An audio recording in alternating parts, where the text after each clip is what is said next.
Is it possible to convert your Facebook account into a Facebook page? In short, it's not directly possible, because if you want to convert your current Facebook account here into everything into a Facebook page, so carry on your followers, your posts and everything, that's not possible because of how Facebook account and Facebook page are inherently structured.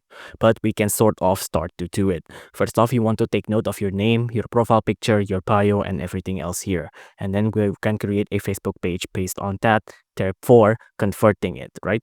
Now let's just create a new profile or page. Let's just click on public page. Let's click on next. Let's click on get started. And then on here, remember our name. So our name earlier was this, and then our category. Now, of course, because of this is one of the things that makes it not possible for us to convert a account into a page, because of categories and other requirements that's different from account and page. For category, I'm just going to put in something random. I'm just going to say it's a restaurant. And in the bio, there was nothing on me, so I'm just going to click on create a page. Now, once it was created, now you can add other things like website, your phone number, your email, your location, address, zip code, even if you'd like hours as well. Click on next. I'm just going to leave it blank because my previous account was blank, and then blank. I'm just going to click on skip.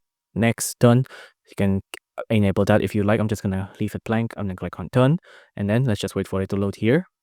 And then that's it. You can see our Facebook account was technically converted into a Facebook page, but of course it's not directly converted from account to page. It has 0 likes and it has 0 followers. None of my followers and none of my likes carried over from my account into the page. And unfortunately, this is just how things are.